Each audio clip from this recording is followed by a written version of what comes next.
penjajahan ini masih berlangsung di berbagai sendi kehidupan.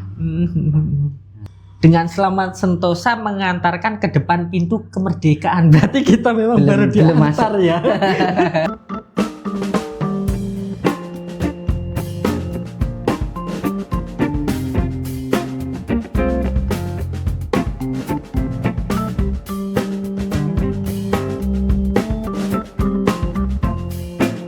Bismillahirrahmanirrahim. Assalamualaikum warahmatullahi wabarakatuh. Waalaikumsalam warahmatullahi wabarakatuh. Selamat datang kembali di podcast Yuk, podcast ngaji seru. Pemirsa, bahwasanya negeri ini merdeka, namun gerakan Indonesia gelap semakin menjadi. 20 Juli silam, Presiden kita Prabowo Subianto dalam Kongres PSI di Solo menyatakan bahwasanya gerakan Indonesia gelap ini didanai oleh para koruptor. Benarkah demikian? Untuk menyingkap semua hal tersebut, kenapa Indonesia bisa menjadi gelap dan bagaimana cara menghilangkan kegelapan itu? Adakah secercah cahaya yang akan menyinari dan menyingsingkan kegelapan? Kita akan membahas bersama Ustadz kita.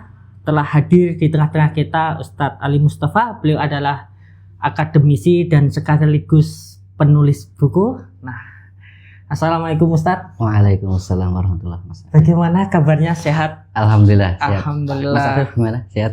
Alhamdulillah, saya dan keluarga insya Allah dalam keadaan sehat. Alhamdulillah. Begini Ustadz Mustafa, gerakan Indonesia gelap ini muncul sejak beberapa bulan yang lalu. Menurut pandangan Ustadz sendiri, apa penyebabnya gerakan ini muncul di negeri ini kan itu? Padahal kalau kita lihat-lihat, negeri ini kan sudah merdeka sejak tahun 45 silam. Tetapi kenapa justru muncul Indonesia gelap? Iya, jadi gerakan Indonesia gelap itu mulai semakin meruak ke permukaan itu di awal tahun 2025 gitu ya Mas ya. Iya. Yang digawangi oleh para mahasiswa waktu itu dan juga masyarakat secara luas. Dan memang gerakan ini bukan hanya gerakan yang tiba-tiba begitu saja seperti itu, tapi ada yang melatar belakanginya. Karena memang meski Indonesia ini sudah merdeka ya cukup lama, alhamdulillah lebih dari 70 tahun seperti itu, tetapi pada faktanya masih hadir itu penjajahan dalam bentuk lain gitu ya.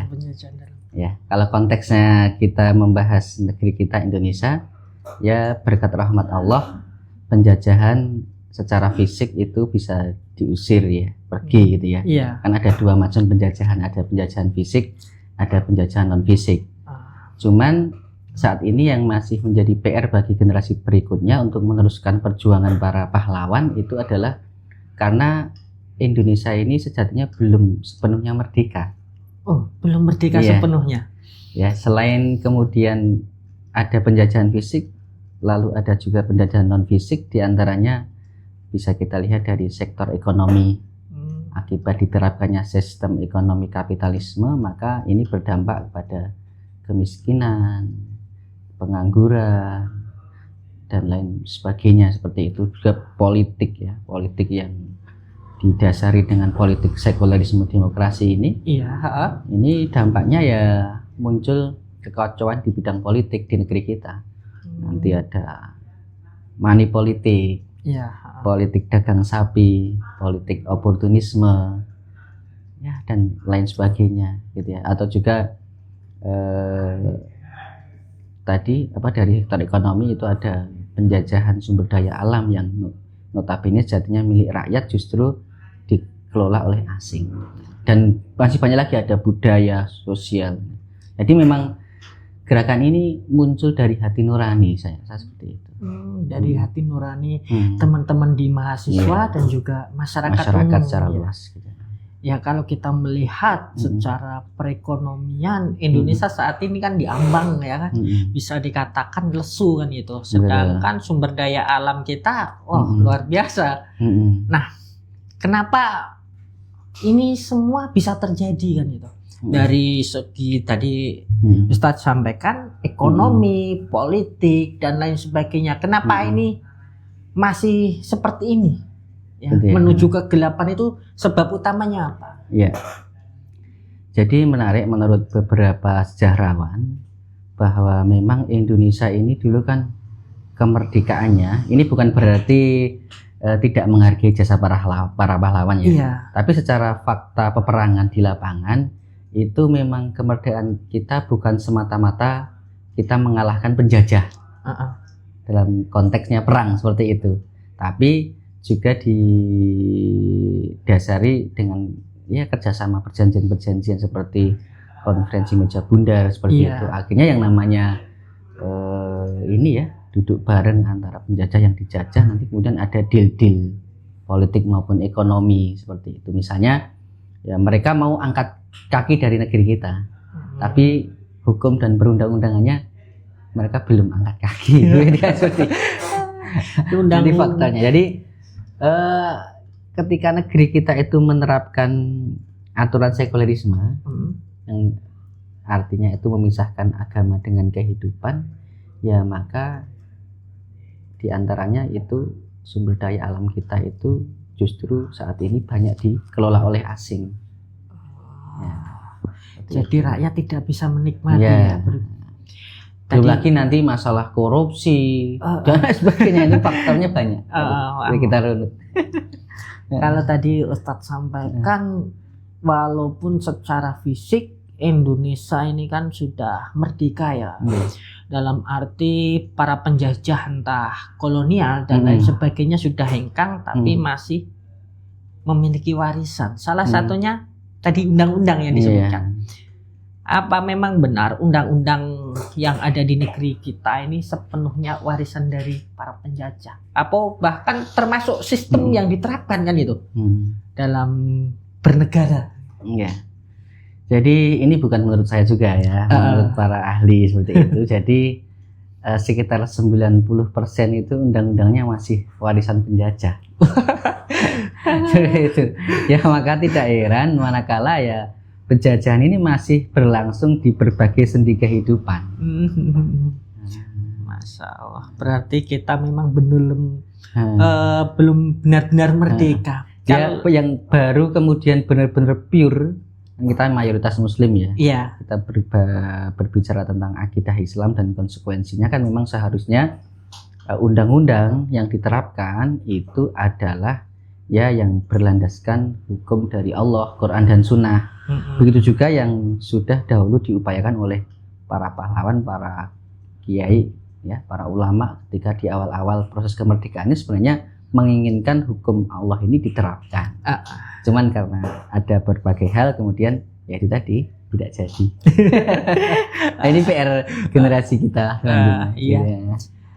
Ya memang kalau kita melihat fakta dalam pembukaan Undang-Undang 45 itu kan dengan selamat sentosa mengantarkan ke depan pintu kemerdekaan. Berarti kita memang baru diantar ya. Belum masuk ke kemerdekaan. Iya, baru ini betul sekali. Masya Allah. Nah, begini Ustadz. Kalau kita melihat dari berawal negeri kita merdeka itu kan bisa mengusir kolonial para penjajah ini, presiden atau pemimpin kita kan semuanya muslim. Tapi kenapa masih mau menggunakan hukum warisan kolonial? Iya. Jadi memang sebenarnya kalau untuk membangun Indonesia ini dari Indonesia gelap menuju Indonesia terang, bismillah, itu bukan hanya berganti person gitu ya, pemimpin atau pejabat, tapi yang dibutuhkan adalah ini juga sistemnya. Jadi ibarat sederhananya itu kalau ada sebuah kapal yang berlayar di laut, sementara kapal itu sudah rusak mesinnya, gitu ya, dan hanya diganti nahkodanya. Kalaupun kemudian nahkoda itu diambil yang sangat mahir lulusan Jerman, kira-kira kapal itu akan bisa berlayar dengan baik atau tidak? Misalnya Mesir udah bobrok. Berarti ibarat kata memang keduanya Iya. ini berkaitan ya. Nah, cuman memang kenapa kok tidak mau diterapkan hukum Islam atau hukum Allah? Itu ya karena pengaruh semenjak ini runtuhnya khilafah Islamiyah di Turki pada tahun 1924 itu perang pemikiran semakin masif gitu ya. Bahkan perang pemikiran ini diawali sebelum runtuhnya. Gitu ya. Disebutkan oleh Syekh Abdul Qadim Jalum dalam kitab beliau itu Kaifa Hudimat Al-Khilafah. Itu pihak barat itu untuk menggerogoti kaum muslimin itu sudah dilakukan semenjak ke abad 17. Wah, lama itu. Dan terus mereka sabar. Mereka menyusun rencana, kemudian menggarap masa depan itu agar kemudian mereka menang. Mereka memang sabar. Maka kita seharusnya tidak kalah sabar dalam berjuang. Ya, kemudian lanjut, kemudian sampai ke abad 19, abad 20 ya akhirnya ya khilafah Islam itu tumbang, dan setelah itu ya pemikiran semakin masif termasuk ke negeri kita, termasuk Indonesia ya. Ya karena ada kaitannya juga, itu penjajah itu trauma sebenarnya. Trauma dengan jadi Pangeran Diponegoro memimpin perang Jawa pada tahun 1825 dengan 1830 itu adalah di antara generasi yang berpegang teguh dengan Islam ya, generasi masyarakat Nusantara gitu ya. Iya. Nah, yang namanya Islam itu kan anti penjajahan. Ketika manusianya itu berusaha untuk mengamalkan Islam, otomatis anti penjajahan. Maka tidak heran ketika itu Pangeran Diponegoro yang juga didukung oleh para ulama ya, di antaranya dari Solo itu ada Kiai Capcocan, Kiai Damar, Kiai Mojo dan lain sebagainya. Kemudian para sejarawan juga mengatakan bahwa Pakubuwono yang ke-6 itu disebut sebagai penyandang dana Diponegoro. Nah, waktu itu benar-benar Pangeran Diponegoro dan pasukannya ini usaha keras dengan serius ya, karena Allah untuk mengusir penjajah, sehingga meletuslah perang Jawa 1825 sampai 1830. Yang walhasil itu membuat penjajah Belanda waktu itu mengalami kerugian yang sangat besar. Disebutkan kerugiannya dalam perang Jawa ini selain kerugian material juga kerugian moral. Ya, kerugian material disebutkan Belanda itu rugi kurang lebih 2 juta gulden. Wah, luar biasa. Itu gambarannya itu sebesar hasil jajahan Belanda di seluruh dunia selama 1 tahun. Banyak untuk melawan Pangeran Diponegoro dan pasukannya. Maka untuk itu penjajah ini trauma, gitu. Jadi kalau kita lihat sejarahnya nanti penjajahan Belanda dan seterusnya itu nanti ada kaitannya juga nanti dengan perang ideologi. Nanti agak panjang kalau kita bahas. Nah, itu trauma akhirnya ya mereka selain melakukan penjajahan fisik juga melakukan penjajahan non fisik, yakni perang pemikiran Ghazul Fikri, sehingga masyarakat Muslim itu ya jauh dari agamanya dengan sadar atau tidak sadar. Akhirnya ya yang dipahami sebagian dari kaum muslim itu Islam itu ya hanya sebatas sholat, zakat, puasa. Ya tidak terkecuali mungkin ya pemimpin kita yang dahulu kenapa tidak menerapkan hukum Allah. Gitu. Nah begini Ustaz, karena memang sejak merdeka sampai saat ini sistem yang memang sudah mendarah daging ya bisa dikatakan di tengah-tengah masyarakat. Mungkinkah dengan tetap mempertahankan sistem ini tetapi juga bisa merubah kondisi? Dalam arti apa? Agar Indonesia ini tidak gelap ya kan, dalam segi ekonomi, politik, pendidikan, biar ada secercah cahaya gitu. Biar tapi tanpa harus harus mengganti sistem. Bisa enggak kira-kira? Ya kalau sistemnya itu adalah sistem sekularisme demokrasi saat ini, itu kalau untuk membahas kesejahteraan maka ini nanti banyak variabel-variabel gitu ya. Kalau kita hanya membahas sejahtera, tapi yang sebagai seorang muslim tentunya kita bukan hanya ingin itu sejahtera ya sejahtera lahir lah, Iya. tapi kan juga ingin sejahtera batin gitu ya. Iya. Maka ya satu-satunya metode agar negeri kita itu benar-benar merdeka secara utuh itu ya maka kita harus mengganti sistem. Kalau nggak ganti sistem ya tidak bisa. Karena kalau kita lihat di Barat ya, misalnya di Barat kan mereka menerapkan sekularisme. Iya. Di beberapa tempat boleh jadi mereka bisa dikatakan lebih maju dan lebih sejahtera. Tapi boleh dikatakan teknologinya maju, ekonominya maju, tapi manusianya semakin mundur. Gitu. Iya, Ya kan? semakin banyak kriminalitas Wah, dan lain sebagainya. dekadensi moral, pergaulan bebas, zina, LGBT dan sebagainya. Artinya kemajuan yang keropos, semu seperti itu. Nah, semisal begini Ustadz, kan banyak ya sistem. Nggak harus Islam, bisa juga dengan sistem sayap kiri. Tapi kenapa harus Islam sebagai solusi? Ya, kalau kita membahas ideologi di dunia memang ada 3 ya. Kata Syekh Taqiyuddin Al-Albani rahimahullah ta'ala, itu ada sosialisme, kapitalisme, dan Islam. Ya, kemudian yang disebut Mas Afif tadi kiri itu representasi dari sosialisme. Nah, faktanya sosialisme itu dahulu pernah digunakan dan memimpin peradaban itu di Uni Soviet. Itu akhirnya gagal. Ya, runtuh juga. Runtuh, ya. gitu. Kemudian kapitalisme ini diterapkan ya baru beberapa waktu, belum begitu lama dibandingkan dengan kekuasaan Islam yang hampir 13 abad gitu ya. Itu juga bobrok ya. Maka ya satu-satunya solusi hanya kembali kepada Islam. Ini kalau kita berbicara ini konteksnya secara umum.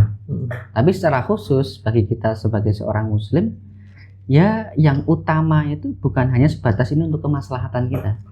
Tapi ini adalah perintah Allah. Tuntutan keimanan kita itu yang utama. Kita perlu berjuang. Oh iya, ini berkenaan tentang keimanan. Begini Ustadz. Mungkinkah ya kegelapan yang ada di negeri ini, bahkan bukan hanya negeri ini ya, hampir di seluruh penjuru dunia ini, mungkinkah bisa tersingkingkan? Mungkinkah akan nanti ada cahaya yang akan menghilangkan kegelapan itu? Ya itu bukan hanya mungkin lagi, karena ini merupakan janji Allah dan nubuah Rasulullah, kabar gembira dari Rasulullah SAW, bahwa nanti itu akan muncul kekhilafahan metode kenabian. Summa takunu khilafatan ala minhajin nubuwah. Nah, ketika kita melihat realita yang terjadi saat ini, saat dunia itu dipimpin oleh kapitalisme global yang dikomandoi Amerika dan sekutunya, ternyata ya kerusakan di mana-mana. Coba lihat saudara kita di Palestina, makanya menarik. Menurut Taufik Ismail, sastrawan dan juga budayawan itu mengatakan jangan teriak merdeka, malu kita sama saudara Palestina. Iya. Atau juga di berbagai tempat yang lainnya. Bagaimana kaum muslim terutama itu sekarang ini banyak yang sedang didolimi, dijajah seperti itu. Belum lagi kemiskinan yang terjadi di berbagai tempat, sementara kekayaan alam, kekayaan segelintir orang ini menguasai berbagai kekayaan, bahkan melebihi kekayaan di sebuah negara. Hanya 8 orang kekayaan itu di total bisa melebihi kekayaan sebuah negara. Masya Allah. Nah, makanya ya itu dari politik, ekonomi, sosial, budaya itu kalau diterapkan sistem kapitalisme, sekularisme ini memang benar-benar dalam kegelapan, termasuk di negeri kita. Maka satu-satunya harapan itu adalah kita kembali kepada sistem Islam. Berarti itu yang merdeka. Kalau kita ingin merdeka sih. Memerdekakan manusia, benar-benar merdeka seutuhnya ya ini. Betul. Karena menurut para ahli ilmu juga hakikat kemerdekaan itu disebutkan. Jadi ada kisah, gitu ya. Pada saat kekhalifahan Umar bin Khattab, yakni Panglima Sa'ad bin Abi Waqqas radhiyallahu an itu mengutus Rubi bin Amr untuk menemui Panglima Rustum, yakni panglimanya Persia. Ya. Nah, waktu itu Panglima Rustum ini bertanya kepada Rubi' bin Amr jauh-jauh kemudian datang ke Persia. Bahasa kita ya, Mas, gerangan ada apa kok sampai ke sini?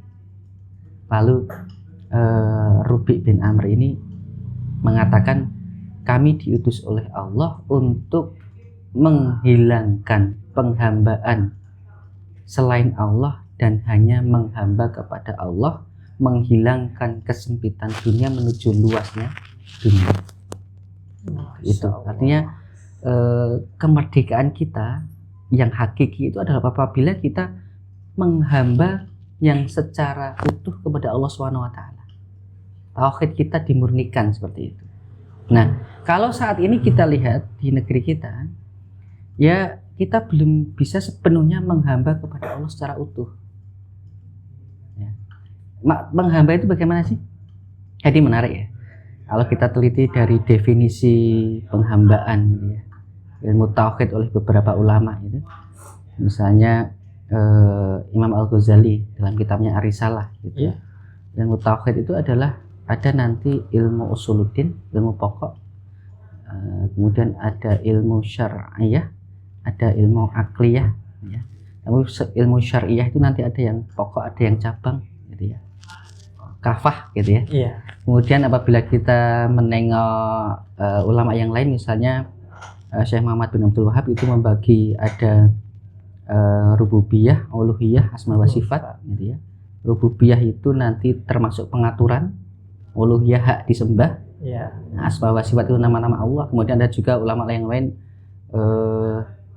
itu secara sederhana yaitu bahwa penghambaan kepada Allah, tauhid kita yang lebih baik, yang lebih murni itu adalah kita kenal Allah, kemudian tahu Allah, paham apa yang diinginkan Allah, dan paham apa yang harusnya dilakukan oleh seorang hamba.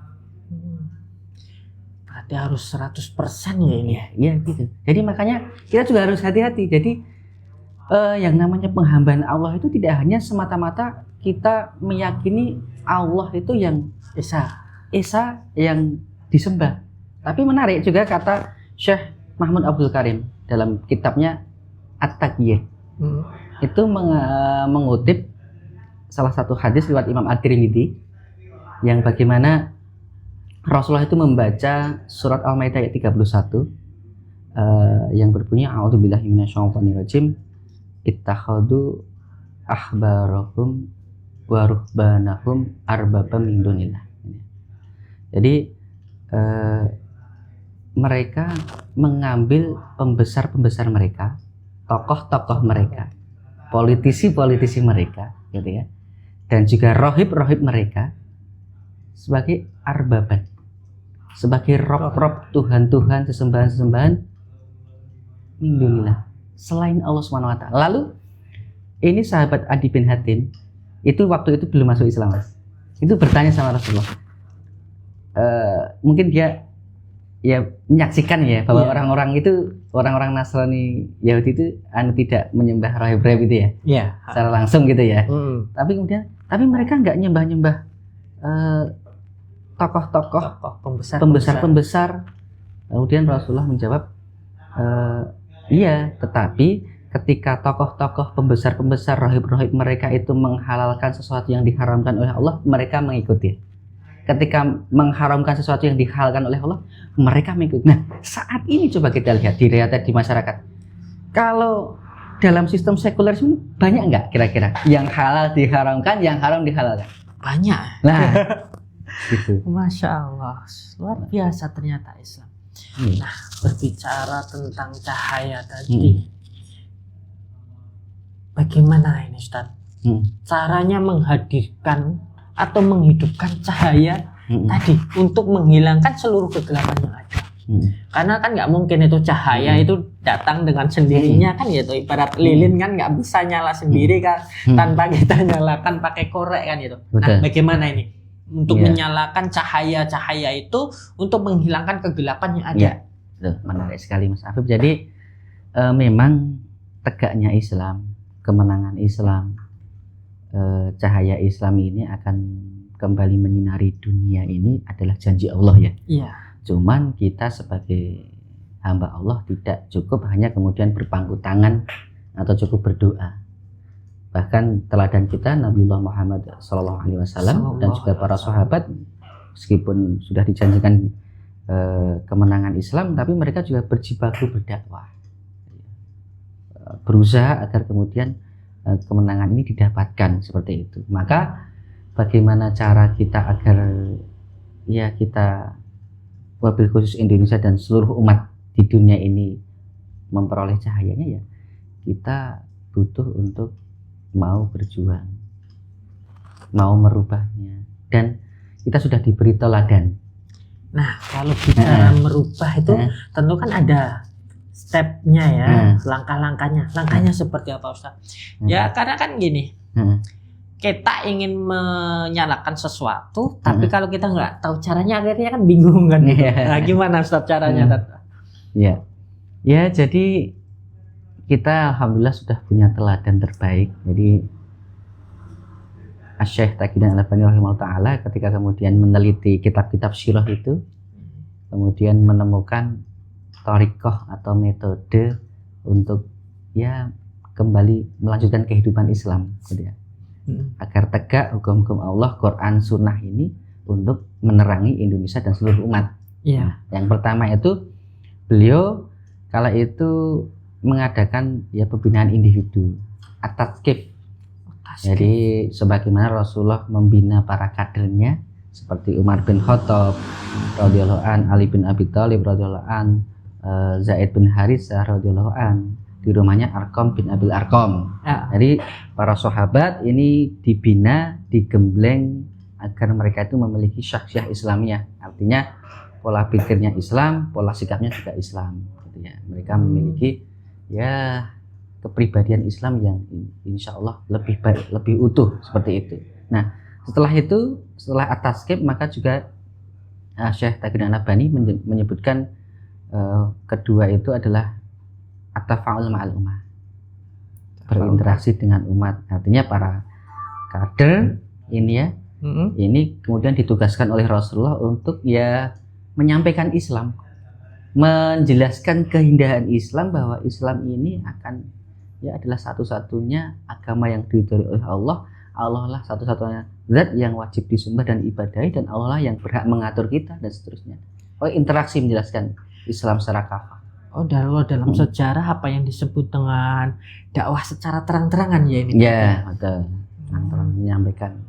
Kemudian yang ketiga adalah istilahul hukmi, di pemindahan kekuasaan dengan tanpa kekerasan.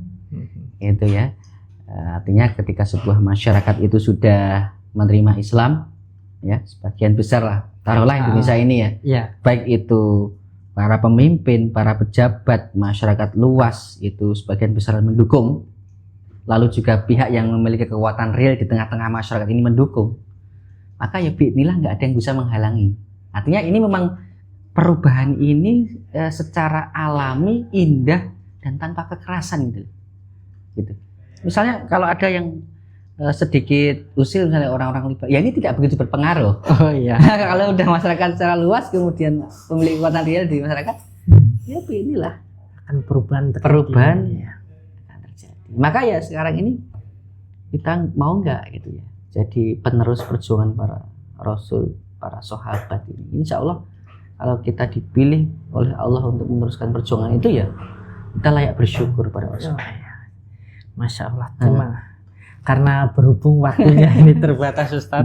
Syukran jazakumullah khairan katsiran atas ilmunya ya. Luar biasa ilmu yang kita dapatkan pada kesempatan kali ini, bahwasanya kegelapan ini pasti akan berlalu dan cahaya akan datang dengan secepat mungkin, karena itu janji Allah dan Rasulullah untuk menghilangkan seluruh kegelapan yang ada. Maka Indonesia pun bisa ada harapan untuk terang benderang suatu saat nanti, tergantung kita mau menuju yang terang atau tidak. Cukup sekian dari kami, kurang lebihnya kami mohon maaf. Akhirul kalam, wassalamualaikum warahmatullahi wabarakatuh.